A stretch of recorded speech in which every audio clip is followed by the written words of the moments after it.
cut my speech short because I know all of us want to hear Congressman Ron Paul. He's been my friend. He's been my friend for many years. I've admired him and appreciated him, as all of us have, and we've all taken sacrifices to be here. And so I want to give as much of my time as I can to him. I just want you to know that I am in your corner. Your fight is my fight. And we are going to see this all the way to November. And we are going to take the message of freedom and liberty, of constitutional government, and putting America first. And we're going to take that message all across the United States of America. And I want you to help me. Thank you for helping Ron Paul. Together we will prevail.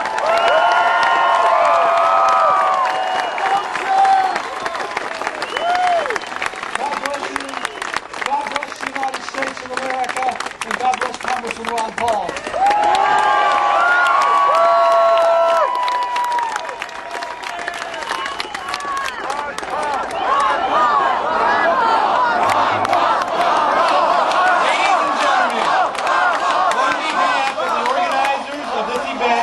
We want to welcome Dr. Ron Paul.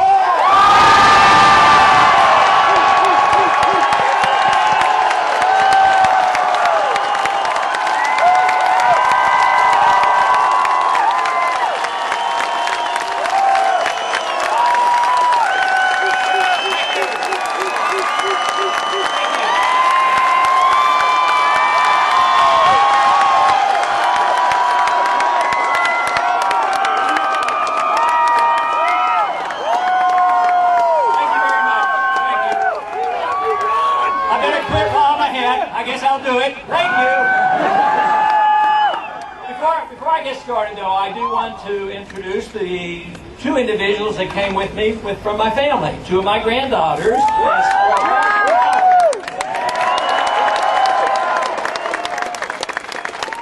Carol didn't make it this time, but she has promised that she is going to be in Minneapolis on the 2nd of September.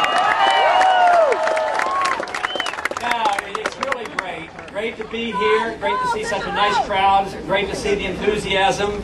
Some people thought the enthusiasm was going to die down after the primary.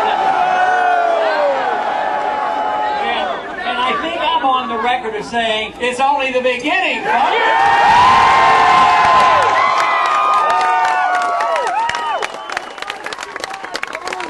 It is very exciting. Big things are happening. The other day I wrote an article for the website and talked about a lot of big things happening. There are big things that are happening that are negative, but this is big too, and we have the answers to the problems that we have in this country.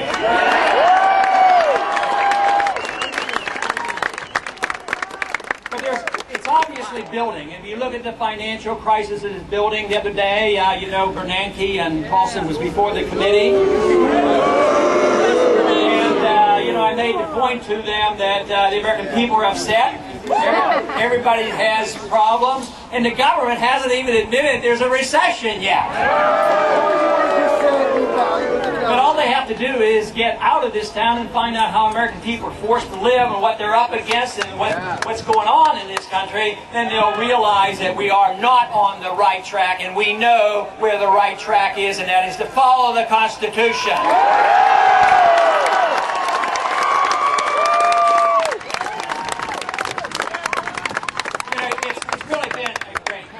Of course, the year has ended in one way, sadly, with the loss of Kent. That has been a sad thing because, as I have said many times, Kent Snyder was the one that I knew closely, and he was the one that actually did the significant amount of arm twisting that finally had me make the final decision to get involved. So we will miss Kent. But he really did play a significant role. He was a friend, and he worked with me as far back as 1987. But we will carry on. The message is there, the organization is there, and the enthusiasm there, and obviously the need is there. That's the thing. They need our message.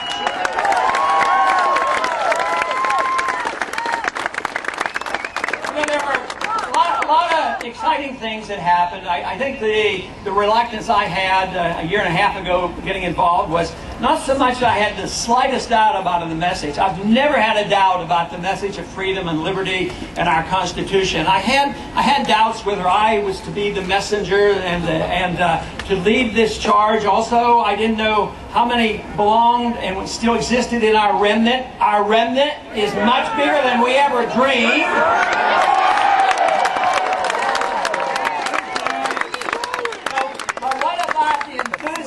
Of the young people on the campuses, they've come alive with the ideas of liberty.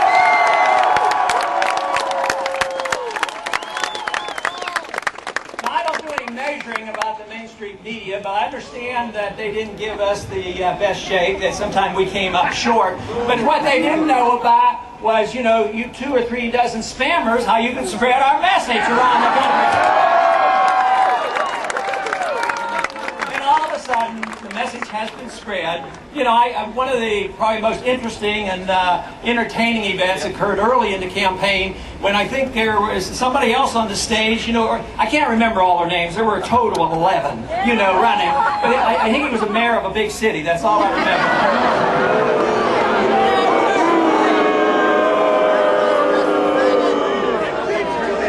He was the one that called me on the carpet, and you know, there was a lot of booing and hissing. Obviously, you people weren't in the crowd.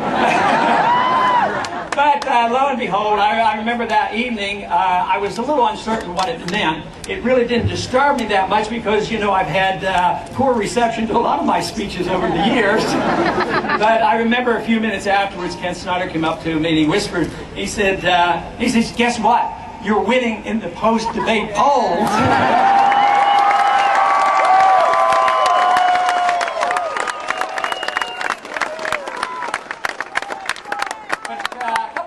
Later, one of the mayor's supporters came to me on the House floor and wanted to rib me a bit. He said, I want to really thank you, Ron. He says, you really set my candidate up, and he really got the points in, and now, you know, he was considered by the mainstream media as being the leading candidate. And so I said, you know, these last few days, it's pretty interesting that due to that confrontation, I probably got more attention in those 3 days than I had gotten in 30 years. So